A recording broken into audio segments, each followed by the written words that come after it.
Hello everyone. We've talked a lot of things so far. We've talked about resume prep, we've talked about networking prep, we've talked about interviewing prep. Let's maybe take a step back, talk something about long-term career strategy and how you can better optimize decisions when it comes to choosing your career. So we'll touch 3 points. One is the changing nature of jobs. We'll talk about some of the broad global trends we are seeing in the market right now. We'll also talk about a perspective of individual interest, both the inside in and outside in approach. First is the changing nature of jobs. This is where you're going to spend the first time. So there's a very important article by the founder Andreessen Horowitz. So it's an article which is listed out here. Please check this article. It was written many years back, but it's one of the most famous articles written in the history of the internet. So check up this article, and once you read that, you get a sense of this entire world is getting computerized. There's a lot of IT revolutions which are taking over different sectors. So application-oriented software engineering is kind of taking over the world. That's really what this article is about. And I think we all need to reflect a little bit about what's happening across the world. For example, in the 1990s, there used to be these large bookshops like Barnes and Nobles. And then Amazon came in saying that they're going to simplify the entire process by creating online catalogs.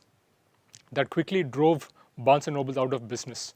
So the world is undergoing a lot of change with respect to traditional businesses, and this trend will continue to grow in the future.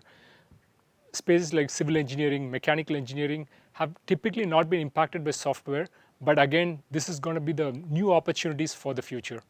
So what this means to you personally is that there's going to be a requirement for people with very different skills and backgrounds, maybe for mechanical engineers who can understand automation, maybe for civil engineers who can understand automation.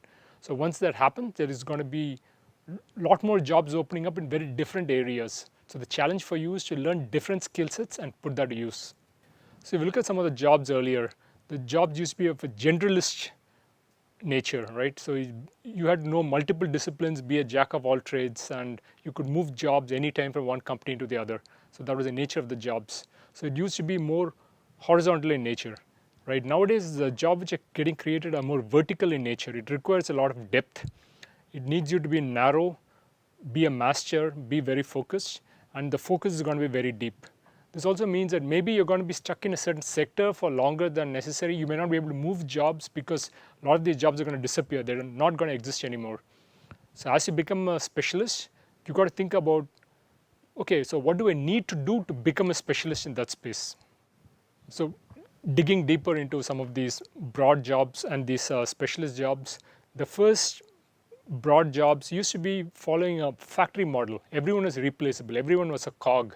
That's how these jobs began. This was a model created in the 1920s. Henry Ford kind of created this model. General Motors CEO at that point of time, Alfred Sloan, was the other person who came up with a lot of ideas about management, which survives even today. But the jobs of the future are going to be very different. So this is going to be based on an expert model. It's going to be difficult to replace. And this was created actually in the last 5 to 10 years. So it is being created in front of our eyes, and this is transforming the world. The traditional jobs are going to disappear. There's going to be a new set of jobs which come to the forefront. The challenge before you is, how do you be on the forefront of the skills and expectations required for these jobs? So this is a paradox we talked about earlier. Most of the generalist jobs, they're probably going to disappear, but the specialist jobs will 100% remain. So when you hear about topics like AI changes, machine learning, and impacting the workplace, transformation in the workplace, think again, right? It's not that it's going to disrupt every single job at the same time.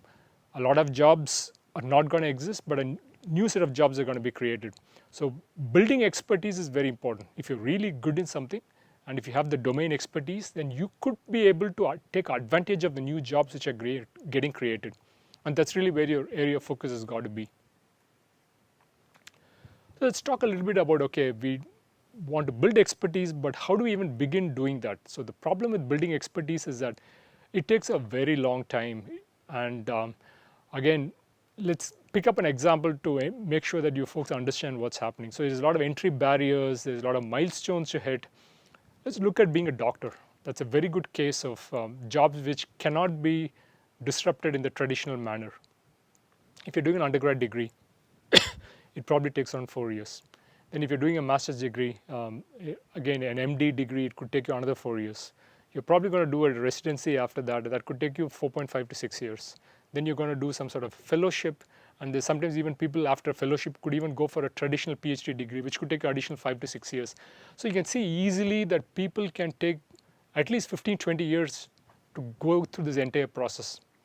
And you can keep doing it till you're in the mid-40s to even become a well-trained doctor. But the advantage of this extensive training is that you're building a level of expertise which cannot be replaced by automation right away. It's going to take probably centuries to replace a doctor in the workplace, because doctors are doing work which involves a lot of experience, and you cannot duplicate this experience just by using automation. So likewise, what I want you to think about is the more time you spend in education, the more valuable skills you're going to gain. The more valuable your skills are, the less likely it is to be disrupted by automation. So that's what you should be thinking about. Let's take a step back, maybe approach things from a different perspective. Let's look at a top-down approach and see how do we look at some of these global trends, and are there any opportunities which you can be aware of and which plays into your decision-making process. So this graph out here, there's one about 1990, there's another graph about 2050, and this is a good way to understand what's happening in the market. If you really look at the circles in green, they represent the working age populations. The ones in blue represent the younger populations who have not yet reached working age. You can see that in 1990, India had a lot of younger folks, not too many people in the working age. So if you see China, Europe, lots of people in their working ages, right? So that's how the situation was around 35 years back. Now the situation is gradually changing. If you look at 2050, you can see that a lot of folks in India are in the working age, and a lot of people in Europe. What's happened is because of falling demographics, they all become much older populations. Many of them have gone past retirement. They're called baby boomers. A lot of them are retiring every single day as of now. So if you look at the US, they're all getting into really old populations. If you're looking at Europe, again, they're getting into extremely old populations. But then if you're looking at, say, India is a place where there's a lot of people at the right working age. And this is at the year 2050. China's also going to get older. So there's a set of forces playing out in India's favor, which is that a lot of the work which needs to be done by working populations, there's very few of them around in other countries. A lot of them happen to be in India. So there's going to be a lot of demand for Indian talent, people from India who can probably go across the world, solve problems across different economies, maybe go to Europe, maybe go to US, maybe go to Australia. There's just enormous opportunities. And some of these opportunities are also arise in locations in Africa, for example, right? That could probably be the next growth spurt in the future. It could be the next China of the future. So again, when you look at the trends of the past, think about it differently. What happened in the past may not exactly replicate in the same manner. It might replicate in different locations, in different scenarios, in different ways. For example, Africa could be the next China. India could be the next China. Indian GDP could be expanding very fast. So just because the West had a fantastic GDP in the past need not mean that that will keep continuing in the future, because as people get born today, you can pretty much understand what the demographic profile is many decades into the future. So the demographic profile doesn't change year by year, right? I mean, the people who are entering the 30s now were actually born 30 years back. So you can pretty much 30 years back, you could guess what's going to happen today. So likewise, you can work very much into the future in 50 years later, 70 years later, based on the populations who are already present today. So look at demographics and you clearly understand that Asian countries have a huge advantage. So you got to ask yourself, where is the next great group of opportunities going to be? Is it going to be in the West? Is it going to be in Asia? And there's a good case to be made that is actually going to be in Asia.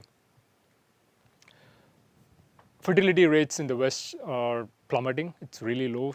2.1, 2.2 is the replacement level, but then the number is far lower in the West.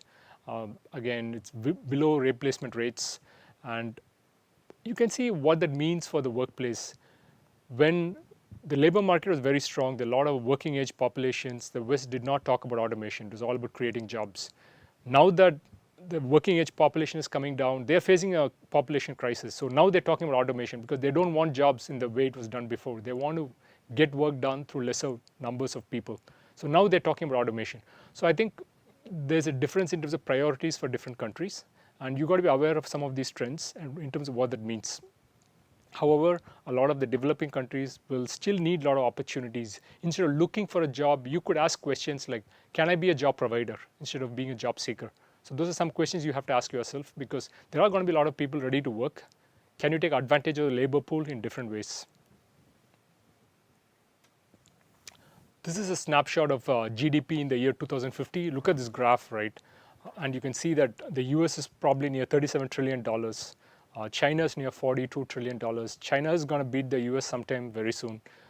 India is also not going to be far behind, right? It's also going to be around $22 trillion in the future. So what all this means is that right now, when you look at the numbers, US is at 27 trillion, India is like around 3.5 trillion, right? So it's probably like 7 times lesser than the 7 to 9 times lesser than the US. But that gap is going to shrink in the future, right? Right now, China is probably like 60-70% of the US, but then that numbers could also change in the future where China becomes greater than the US. So just because some countries are great right now doesn't mean that you have to be there in those locations, because you have to really plan for the jobs in the future. Where are they going to get located? And that may or may not be in the West, right? So those are decisions you got to make. Just because one country shines doesn't mean you have to be there. You got to look at which countries are going to develop, because that is really where the growth opportunities are going to be. For example, you take this case of India. Right now, it's probably around 3.5 trillion. If it's going to reach 22 trillion, the growth in terms of GDP is going to be probably close to like $17 trillion or $18 trillion. That means that a lot of economies are going to grow. There's going to be a lot more job opportunities. So the question to ask is, can you be part of the job creators? Can you be around trying to make employment opportunities for people, making the economy grow? And that's when the growth happens, that's where the opportunities happen. So maybe there's a case to be made that India is a very good place to be in. So you got to ask yourself those questions. If you look at some of the GDP numbers, India hit $1 trillion in 2007. To hit the first $1 trillion after independence, it took it approximately like 60 years. And then it took it approximately 8 years to hit the second trillion. After that, another 7 years to hit the third trillion. Now, 4 trillion is probably going to happen in 3 years. So you can see that the time to hit each $1 trillion is shrinking with time. It could happen in a really small span of time. And there are industrialists saying that every 6 months to 8 months, India is going to add over $1 trillion to its GDP. That's a lot of growth happening in India. So the question for you is, can you be part of the growth story? That's something you will have to answer yourself. Let's review some of the things we discussed so far. There's a lot of things happening in India. Maybe the growth is sluggish in the beginning, but it will pick up later. There's going to be a lot of new opportunities getting created. The world of the future has no connection to the world of the past, so be aware of what that means. Maybe 8 years back, UK was the place to be in. Everybody wanted to be in UK, but no longer, right? I mean, UK is not really the brightest spot in the world economy right now. So things go up and down with decades. There's a great boom happening in India, and the idea is that once you're part of it, it could mean that you are among the people creating jobs and changing the economy. And again, you'll definitely face one question in the future, is that what were you doing during the boom in India? And that's a question you have to answer. Some things we recommend is that it doesn't mean that be in India all the time. I would say go abroad, pick up skills, very important. Make good money if required, but do look at opportunities in India. Do not forget to come back to India.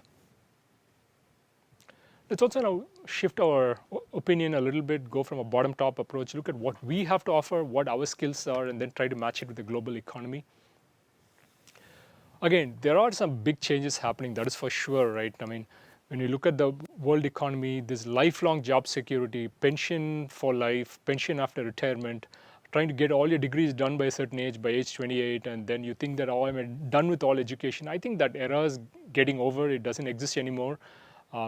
Assuming that you will never be laid off in your jobs, you have a job for life, that's never going to happen in your life, in your career. Thinking that if you do a PhD or an MBA, you're going to be the best person out there, the most qualified person out there, also is not going to matter, because everyone is studying hard, everyone is doing PhDs, everyone is doing MBAs. So these degrees have stopped being a mark of differentiation. Instead, we are actually going to happen to move towards a model where things are more fluid, things are going to break, and it is all about how you recover and build a domain and expertise for yourself. So I would recommend that you do things you genuinely care about. Stop caring too much about what others have got to say about your career. Ask yourself, where is your genuine interest? What is it you want to do? Where is it you want to contribute? So ask yourself the questions, what is it I want to do, right? And then begin from there. Jobs are continuing to evolve, so what made sense for your parents' generation may not make sense for you. Do as many skill assessments, career assessments as possible, because they'll help you evaluate careers. And again, we talked about this earlier, but try to follow your dharma, right? I mean, that's a great way to look at careers. Not necessarily ikigai, but follow your dharma. That's a good way to look at careers. So again, what is dharma? Again, to recap, try to find an intersection between where your enthusiasm is, where you're willing to do lots of hard work, right, without necessarily getting monetary benefits for it. Where is your passion? Where is your enthusiasm? And where can you make a positive impact on your family and society, right? If you can merge these three components, you can make a huge difference to the world. So again, just to recap, there's that word karma which captures it really well. Hard work without too much expectations, like work is its own reward. Urja is enthusiasm or passion. When do you feel very pumped up? What jobs excited you when you were younger? Sattva is about making a very positive impact to the world around you. So I just wanted to talk about one of the students I mentor. He's a student at Berkeley right now. So he was from one of the top IITs, and he was a gold medalist from his batch. Worked for a couple of years in a data analytics job because he wanted to get a very different experience. He had a admit from Berkeley as soon as he graduated, but he wanted to work for a couple of years, get some interest in different disciplines before going for a PhD. And when he finished working for 2 years, he had offers from some of the biggest trading companies out there. So companies like Jane Street, they're all trying to recruit him, give him excellent pay packages. Like we're talking about compensation packages from $300,000 to $500,000. But this person was like, nope, that's not for me. I better go for a PhD program. And now, right now, he's doing his PhD program. He's finished around 2 years of the PhD program. So what this means to say is that life is not necessarily about making money as fast as possible. It's also about like what value are you learning? What value are you adding to yourself so that you will not be unemployed in the long term? You should be able to use your skills in the right way whenever you want. At any time in your career, you should be able to leverage your skills. So invest in long-term learning and development. If you can do that, you'll be in a very good spot. Okay, folks, and to come to the end of my conversation, hopefully you got some very good takeaways from this discussion. Cheers.